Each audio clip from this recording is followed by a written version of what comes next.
everybody, this is Surviving Darkness with Heather and Jenny, and we are on episode 40. Yay. Pretty cool. I said that to somebody the other day, and I was like, wow, 40 episodes in. Yeah. It's a long time. It is. And we still feel like we're just kind of brushing the surface sometimes. Yeah, we do. And I feel like sometimes I'm like, should we just take a little break and let people catch up? And then I'm like, nah.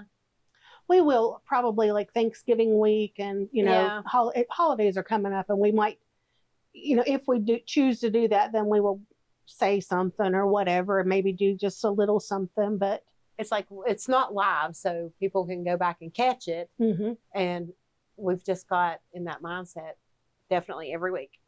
And I don't want to break that. I don't want to get complacent and be like, yeah, we just won't do one next week. We won't do one next week. Yeah. And to where we get to where we're just doing one a month or something like that. I don't want to get lazy with that. But it's been a little while since we've been on here. 3 weeks that we had our cousin sharing her story, and we will get back to her. I know that we sort of left y'all hanging with her story, but things have come up and work schedules make it hard sometimes. And her and her daughter recently were in a play about domestic abuse, so they had a lot of play practice and things like that on the days that we were available or the days that everybody was off. So she is going to come back and share more of the things she's gone through. Like we said, we've just touched the surface with her, that there's so much trauma and pain that she's gone through that sometimes you just wonder, how in the world does she even function?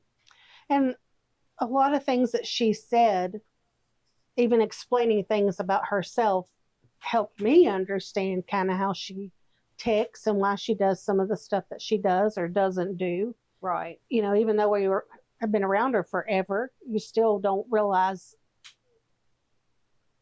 why people do some of the stuff that they do or act, certain ways. It seems like, though, when we're doing the podcast, we listen better. Mm-hmm. Like us just sitting around having a conversation, things just sometimes just go in one ear and out the other, and you don't really grab onto that stuff. But when we're doing the podcast, it's like we actually really listen. Mm-hmm. So that we can ask the questions, so we can know what to say. We really listen in. And then we have so many aha moments during the podcast. We're like, really? That's why. Mm-hmm. That's why we do this, and that's why they do this. And wow. Yeah. And then it's almost like God reveals in the middle of the podcast why things have happened. Mm-hmm. It's like questions we've asked for years. Lord, why is this going on? Mm-hmm. And I mean, a lot of people say you don't question God, but he's supposed to be our Father. We're supposed to have a relationship with him. We can question. Don't mean he's going to tell us. Right. No, don't mean we're going to get the answer, but I do not feel that he gets mad or is like, oh, you don't question me because I'm God. Mm-hmm. I think that it says to come to him like little kids. The little kids will say, why, Dad? Right. Yeah. Why did this happen? Why that? I mean, you get a 2 or 3 year old, it's all why. So, I mean, let's go before him like a toddler. Why, God? Why? Right. Why? Mm-hmm. Why did you do this? Why did this happen? Why's the moon out? Right. Why does it only come out at night? Where does it hide during the day? Mm-hmm. Yeah. These are the questions that my 49-year-old sister asked. I didn't ask. Mom did. Oh. Mom asked That's where right. the moon hid during the day. I was like, I guess behind a mountain or something. I don't know. And then my husband's looking at us like we're both crazy. He was like, it's in the other part of the country. He was like, the sun's out. And the world, the other part of the world. Yeah, he said, yeah. He said, isn't there such thing as like an equator or something? And I'm like, oh, I'm the educated one with like 2 college degrees, and I'm like, I don't know, maybe it's hiding behind a mountain. Oh my God! Started. She was like, does it go in behind a mountain? I said, sounds right. I just went with it. But anyway. So we have the right to question, God, where does the moon go? And he's up there shaking his head. I created that. Oh, he's like, Didn't know that was going to happen. Short circuit. Yeah. I might have done something a little bit wrong there. So. Oh, well, sometimes the blonde goes deep. Evidently, it was your mama, too. So. I mean, she was serious, and I was like, "Yeah, that makes sense. It probably hides behind the mountain. Maybe there's a moon cave." We live in the mountains, but what about the people who don't? Well, it hides in the sea. I don't know. Oh my land. Oh, but anyway, we've had some people like reach out to us, and we've had some comments on like our Facebook page of people just like asking questions about the podcast and how we go about it. The one person was an addict and had quite a bit of stuff, and he was asking, how do I start this? How do I even begin with this? And he wanted to be able to like share his story so that he can be a light in the world. And my thoughts, I mean, I'm sure a lot of people, when you're doing podcasts, and there's always the opportunity for monetization. We don't monetize on it, but there's always that opportunity that, some people would have been like, well, I don't know what to tell you. I guess you need to figure it out. And us, we're like, we're not in a competition here. No. If you have a story that we don't have, we've dealt with people in our family that have dealt with addiction.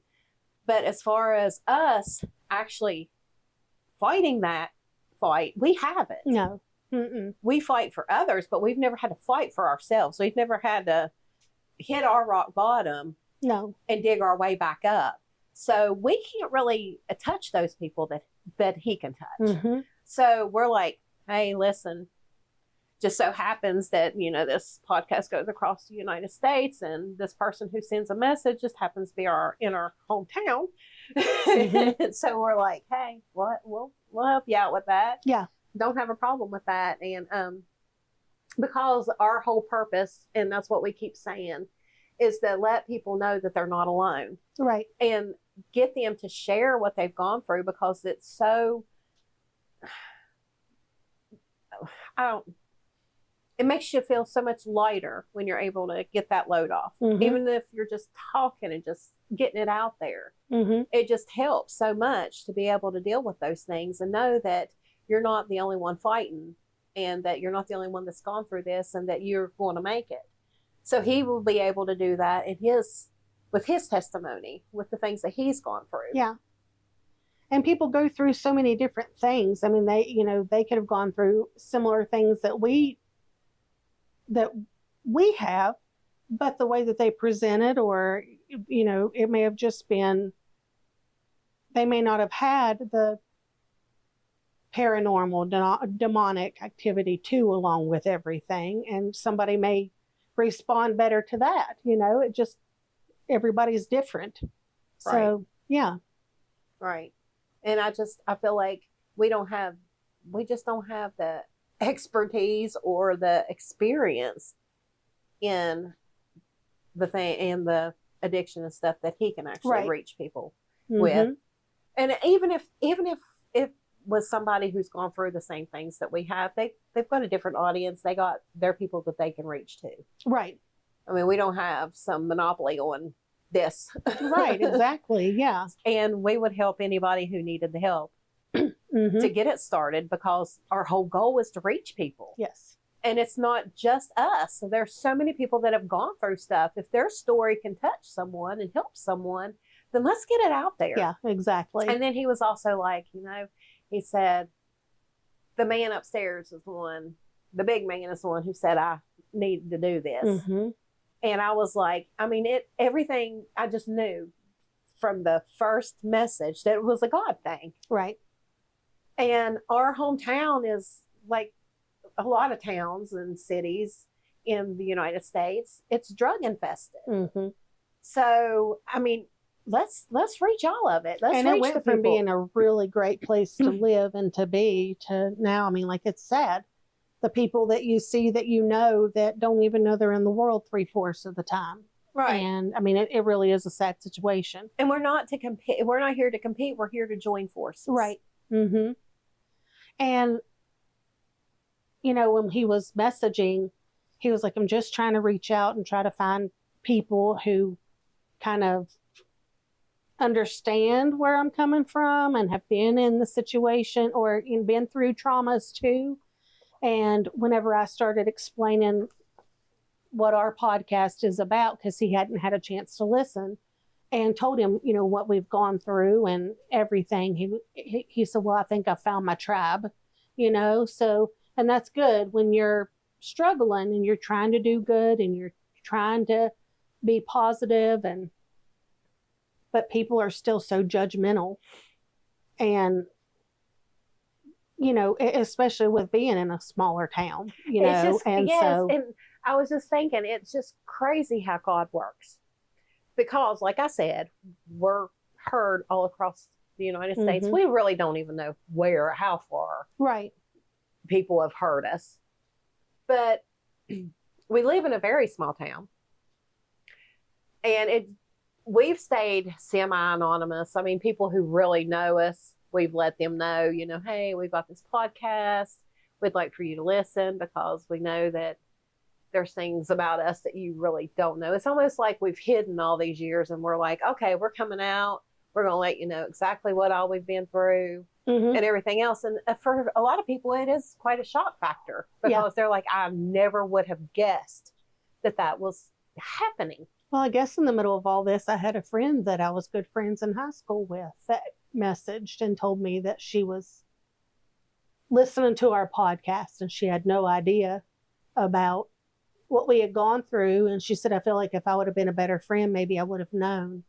And I was like, it had nothing to do with you being a better friend. Nothing at all. Right. People that were extremely close to us, around us all the time, didn't know. Right. So it had nothing to do with how good of a friend you were or not. We were taught to keep everything very, very quiet and act normal and everything like that. So, and then when he messaged, it's weird because I know he's probably like, what in the world? We knew him, but he didn't know who we were. He probably still, I don't know if he's put two and two together all the way or not. Right. But Jenny was like, you have been intermingled with us longer than you even realize because he's actually a relative to an ex-brother-in-law. Yeah. So it's like we've known who he was for many, many years. And we're like, oh, wow. Out of all the people that could have reached out as someone here in our hometown that we can actually meet and show how to go about getting him started. Yeah, exactly. Yeah. Not just, hey, I'll call you on the phone, try to talk you through it.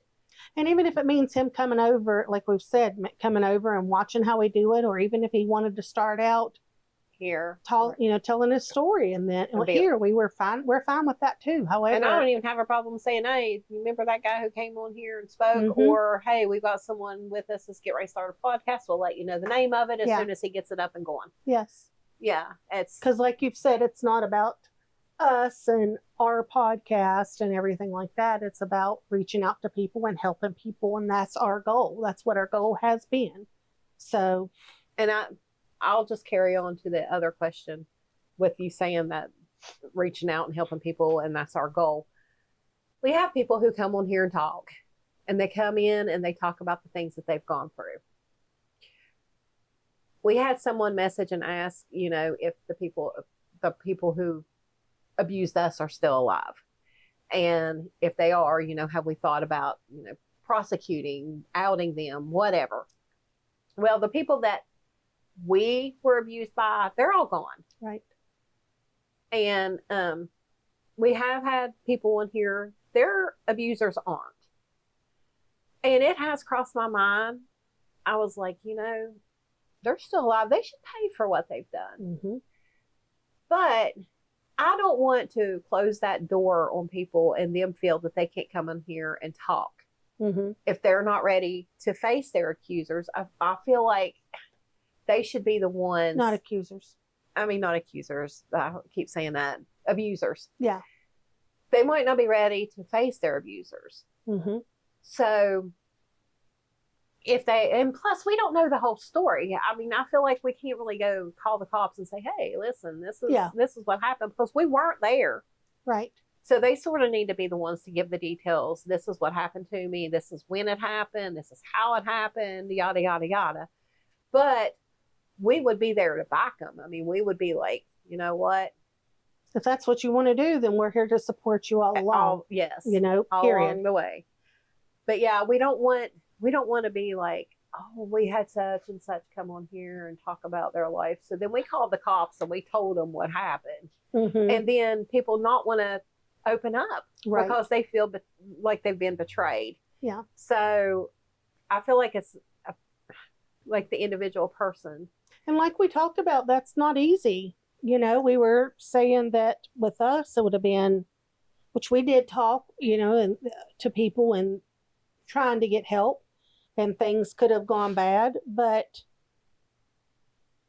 it would have been hard to know that you put a family member in jail for something like that.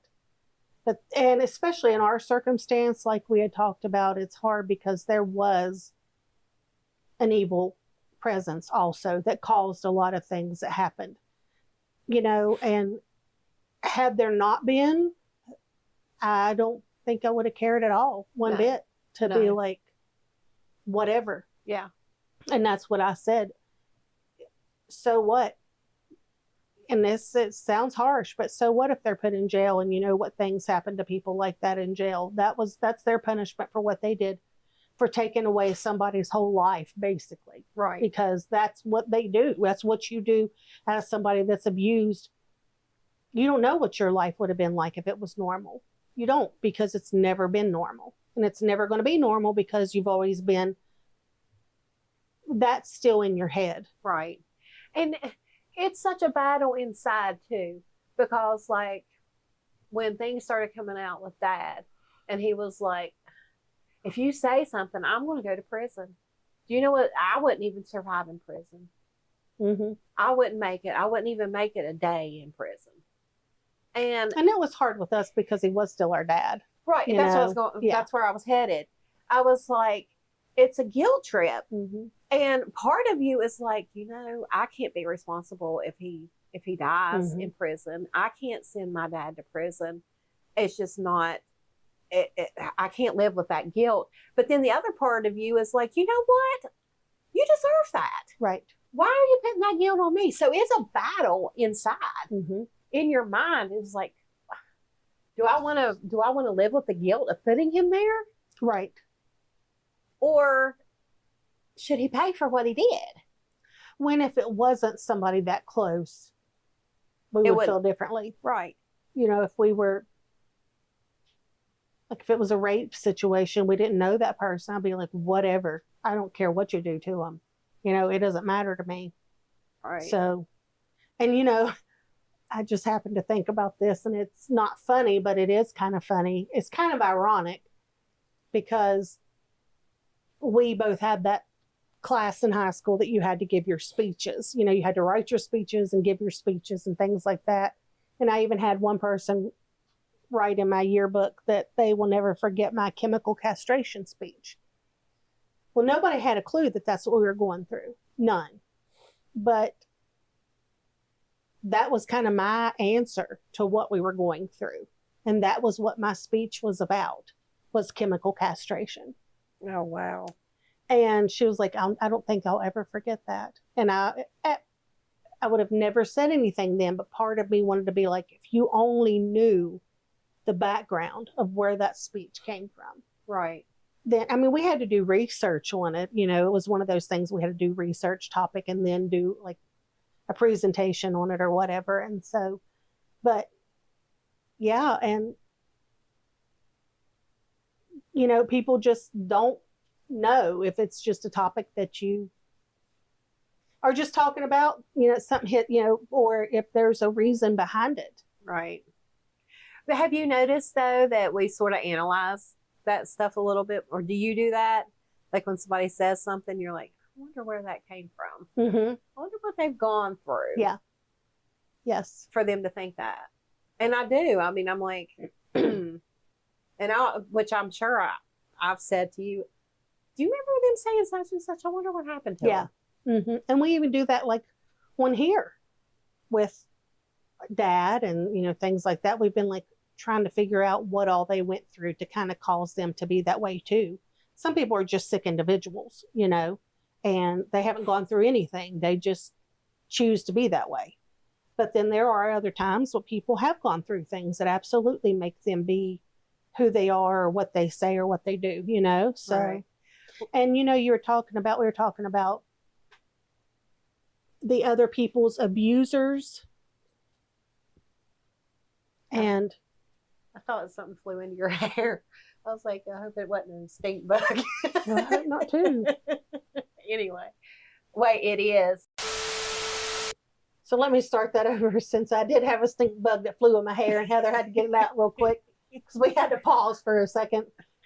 Anyway, so what I was saying or thinking was that when it comes to like other people's abusers, we can't say how they feel about that. But when it comes to facing them, it is hard, especially when it's been numerous years since that happened. And that is one thing I'm glad that they have kind of changed the laws with too, is that there really aren't any statutes of limitations. Yeah, on that. And so I do agree with that. There are things that I don't think, that they should absolutely have a statute of limitations on. But when it comes to that, sometimes it takes people 20 years or even longer to actually get up the nerve. It took me a long time to do it. Very, very, very long time to actually talk about stuff. But we've said this earlier. If things would have happened and some of the people that did things to us would have ended up suffering the consequences, I don't know that I would have cared. Right. And like we said, one of them, they didn't die the easiest. Right. It was, and one of them was murdered along with his brother. And I'm like, you know what? I hate that for his family. Right. And that's Do I another hate that thing for them? No. Right. That's another thing that when that question was asked, I was like, the people that abused us are gone. Mm-hmm. The only people we would be hurting by saying who it was is their family, who most of them were good people. Mm-hmm. And I don't want to hurt them. No. And that's one thing that gets me too, is people say, well, I hurt people because I've been hurt. Well, no, I mean, like we don't feel that way. We don't try to hurt people. We try to help people or to not hurt people. I don't think it's intentional all the time. I think that sometimes hurt people because they don't know where to focus that hurt. Right. And then some people just do it because they have been hurt and they say that, you know? Right. So I want people to feel the way that I did. Well, we don't want anyone to feel that way. Yeah. And I mean, not just meaning like we would never touch anybody inappropriately, but we just don't want people to feel that hurt that we felt and have all that damage for all of those years. No, you know? Right. And that's kind of what we're saying with this. If we can help one person out with the podcast, then that's been enough for us. You know, not saying we're going to stop because, we helped one person, you know. No, not by any means. But at the same time, if that's all we do, reach and help, then that's great. Right. So, but it's funny how you also take on a different kind of feeling when it comes to, like our cousin that was one, she's like a sister to us, you know, and would I be in there in the courtroom with her every day? Yeah. Right. Absolutely. Would I hope that they got however long in a, you know, maximum security prison with a lot of sick people? Probably. Right. Even saying that, I know that that's not right. I know it's not. Right. But I can't help but feel that way. When you care about somebody and they've been hurt, you want to be like, yeah, you do whatever. Since I can't kill you and get by with it. Right. You know what I mean? Right. I mean, like, I'm not trying to sound terrible, but at the same time, right. several of these people did it to numerous Right. people. Right. And we don't know if they're still doing things. No, we don't. And there's one that once I found out, I mean, like I said, it was somebody that I used to, when I'd see him, I'd give him a hug and everything like that. And now I can't even listen to the radio station because he does commercials on them. Right. I'm like, no. And if I'm in the vehicle with my husband, I'm like, please turn that station. Right. And I'm like, because I don't want to hear that voice. I don't, you know, because it makes me sick and makes me mad. Right. So, and I guess the last one of the people that did whatever to me passed away, 2 months ago? A few months ago, yeah. And my reaction was, okay. You know what I mean? Like, okay. All right. So they died. Yeah. But it's no surprise. I mean, really. Excuse me. With us, because we've said before, it just seems like that when we're not, I mean, I'm not trying to make it sound like we're some super special people, but it's just something that has happened for years. It's just a fact that when people have messed us over or hurt us, they haven't lived long, full lives. Well, Dad's mom said that to him before she passed away. And I don't remember how she worded it. If she just knew, like, kind of, because she had a good relationship with God. If God had told her, you do not have to worry about your family because they will be avenged or whatever. But she told him, those in my family that have been hurt will not have to worry about making someone, basically not have to worry about making somebody pay for it because it will just happen. Right.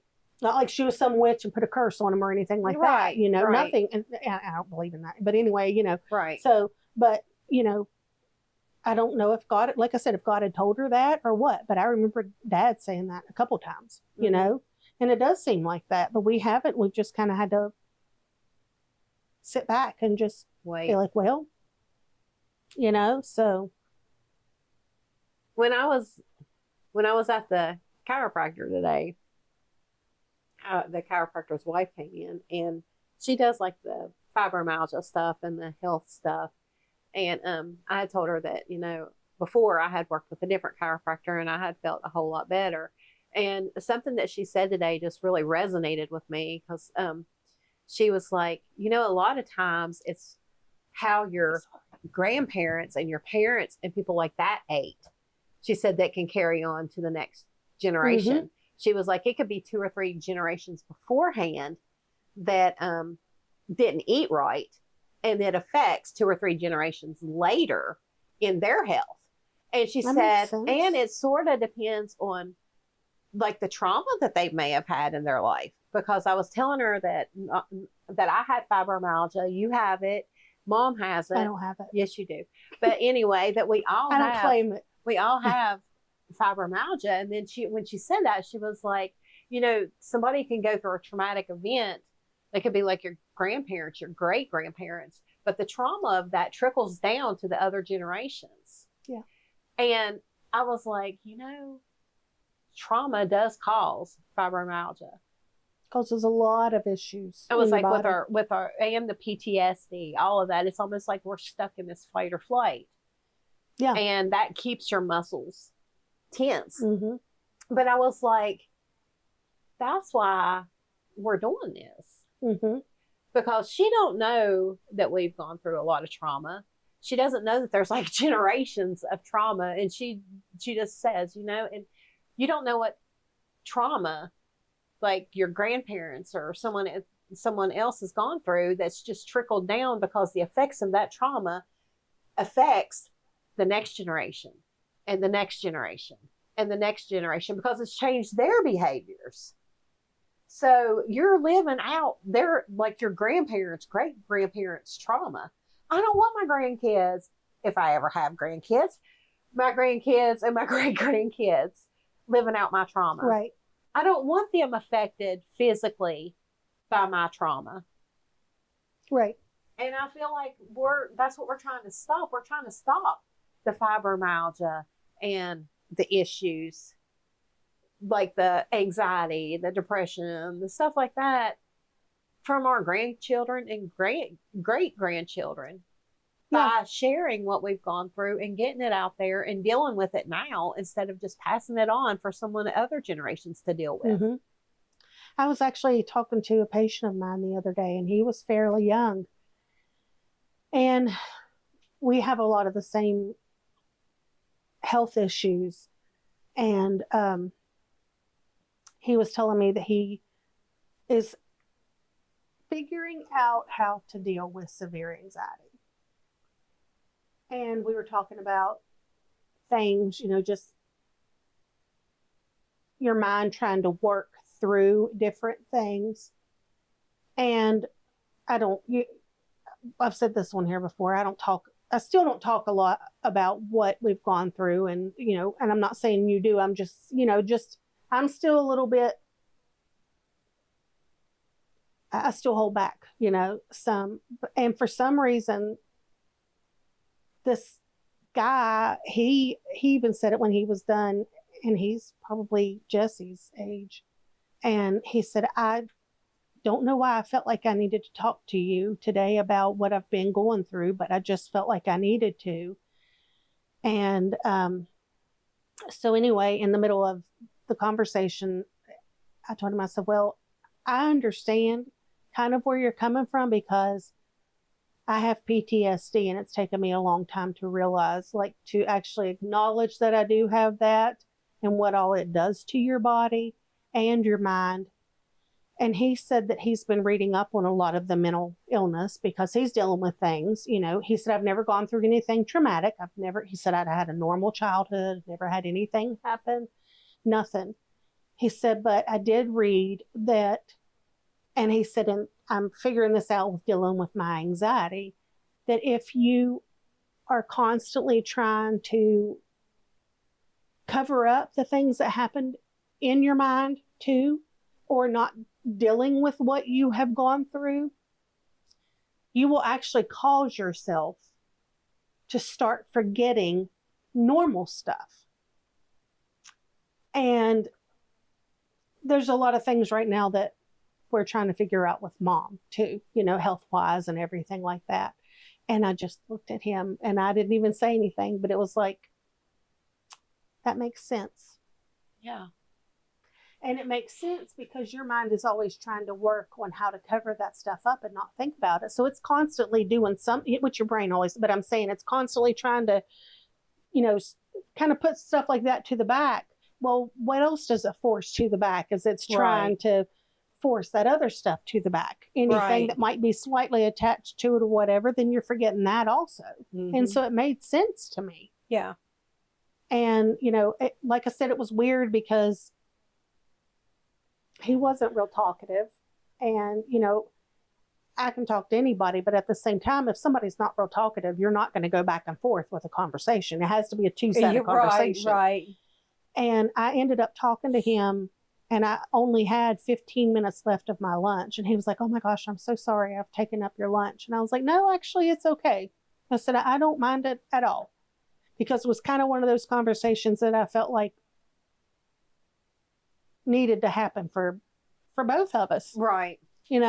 So, and he did enlighten me. And whenever he said that about forgetting things, and I was like, man, that makes sense with Mom, but then myself too, and because you do try to put your mind elsewhere. And what else are you forgetting or not doing when your mind is trying to sort things out?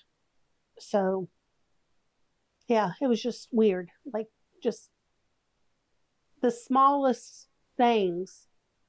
And that's what we say too in here with the podcast, will be good. And then all of a sudden it's like, well, wait a minute, you just said that. And I'm like, huh. Mm-hmm. Mm-hmm. From years and years ago, it might be like, yeah, okay.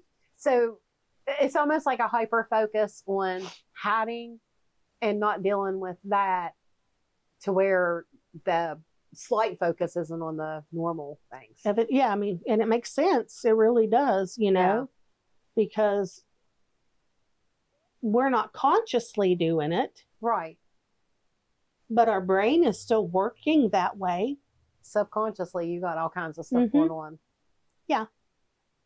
We couldn't even imagine what our brain's doing subconsciously. No. I'd be scared. I'd be scared to know what my brain's doing subconsciously sometimes. Yeah. I mean, consciously, I don't even know where the moon is. Yes.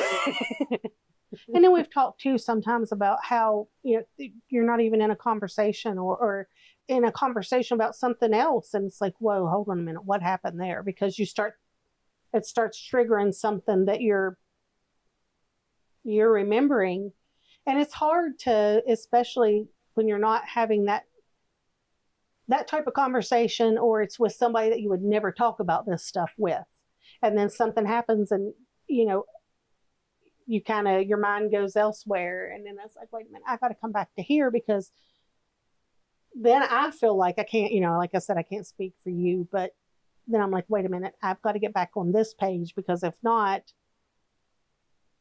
they may ask, what are you thinking about, or where are you, and I don't want to lie to people, but at the same time, that I don't want you to know what I'm thinking about, Right. So anyway, yeah, that makes it hard sometimes. So. And just having a normal conversation when a lot of that stuff is like trying to come to the forefront. It's hard. You're like, what are we talking about? And why is this trying to come out now? Yeah. we're not even talking about anything that has anything to do with that. Why are these thoughts coming to my head? And that was like we were talking about our cousin and her daughter that were in the daughters that were in that play. And it wasn't really about, I guess, one or two of the little skits were about sexual abuse, but the majority of it was about domestic violence.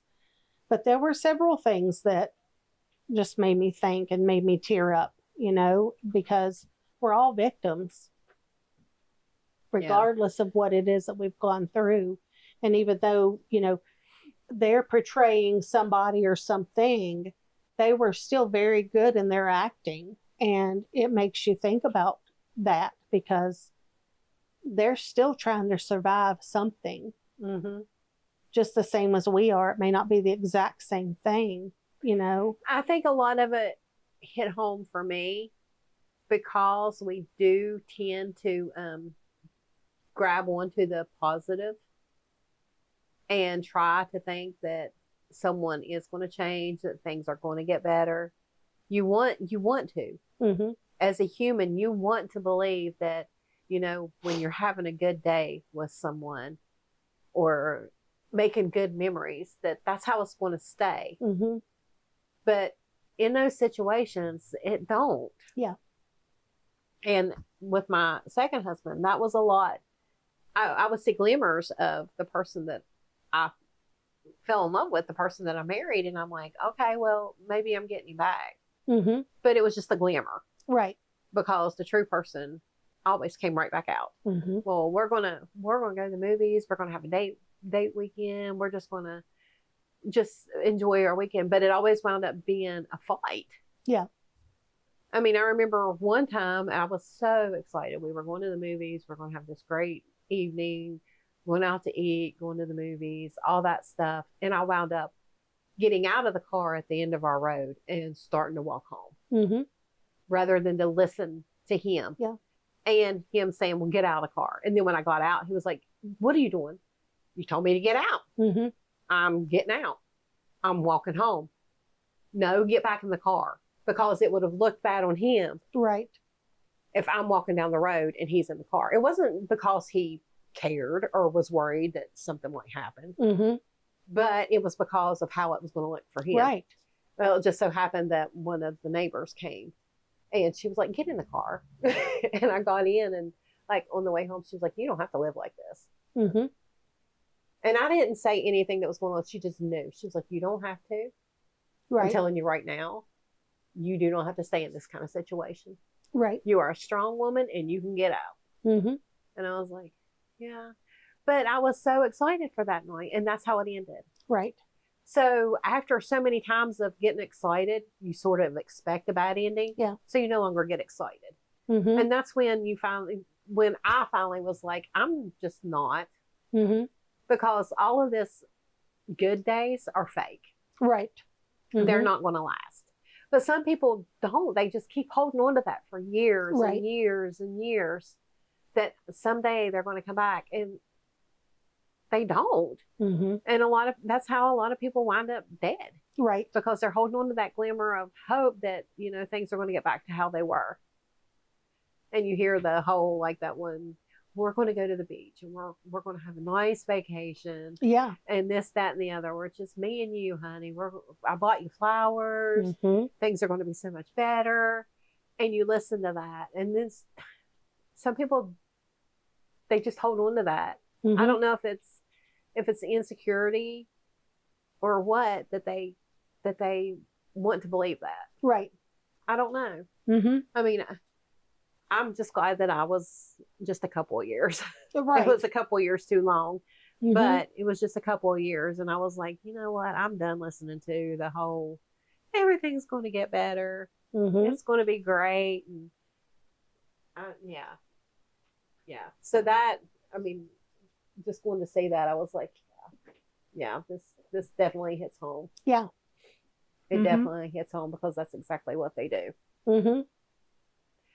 Well, I guess we'll just wrap it up for this week. I think we've rambled enough. Mm-hmm. But I'm not sure if it's going to be us, if it's going to be our cousin. I don't know who's going to be on the next one, but just stick around, because you'll be just as surprised as we are as to what's on there next. Yes. Yeah. But I'm glad that we actually did another one. It's been a little bit, and we're just going to get off here, and we will be back next week. So you all have a good week. Thank you guys for watching. Don't forget to check out our website at www.survivingdarknesspodcast.com. There you can find all our social medias, as well as where you can stream our podcast. And while you're there, check out some of our merchandise. Any purchase helps us fund these free episodes, so it helps a lot. Thanks for listening.